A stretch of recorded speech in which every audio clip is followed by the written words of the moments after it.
Hi, I'm Tanisha and you're watching this video with justtutors.com.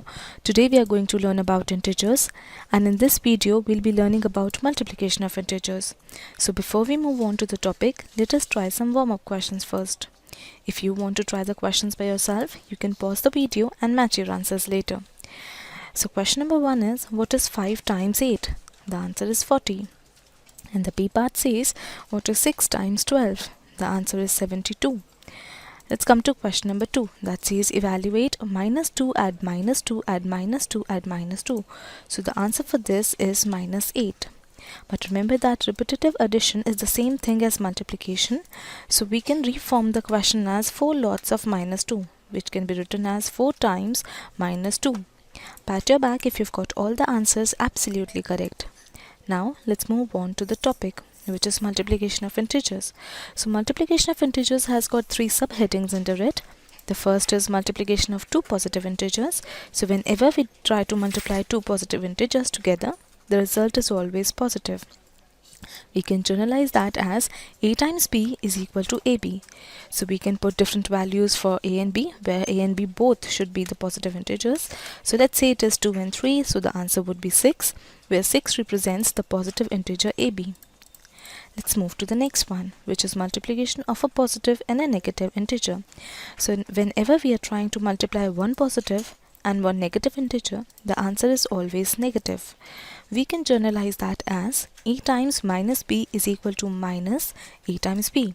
So again, let's put some values for a and b. Let's say it is 2 times minus 3.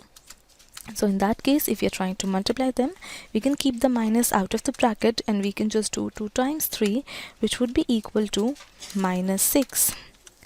Hence, the result is always a negative integer. So you can try with some more values for a and b. Let's move to the third one, which is multiplication of 2 negative integers. So whenever we try to multiply the 2 negative integers together, the answer is always positive. We've got some examples on it, which is minus 3 times minus 1 is equal to 3, minus 3 times minus 2 is equal to 6, minus 3 times minus 3 is equal to 9, and so on. So you can try some more examples on it with the integers of your choice. Let's move to the next slide, because so far we've just learnt about multiplying the 2 integers. But what if we try to multiply 3 or more negative integers together? So we can generalize that as the product of 2 negative integers is a positive integer, the product of 3 negative integer is a negative integer, and the product of 4 negative integer is a positive integer. It means if the number of negative terms is odd, the answer would be negative. However, if the number of negative terms is even, the answer would be positive. So we can try some questions on it. Let's try with these. A part says, what is minus 4 times minus 3?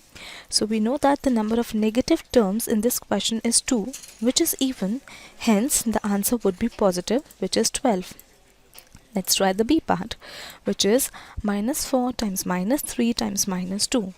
Now, the number of negative terms is 3, and 3 is odd, hence the answer would be negative, and it would be equal to minus 24. Let's come to the part C, and in this case we've got 4 negative terms and 4 is even, so the answer would be positive, that is 24. And for the D part, we've got 5 negative terms, so the answer would be negative, which is minus 120. Now we've got some practice questions for you, question number 1, 2 and 3. So you can pause the video and try all the questions by yourself, but don't forget to match your answers right here. Thank you for watching the video. For more, please log on to justtutors.com.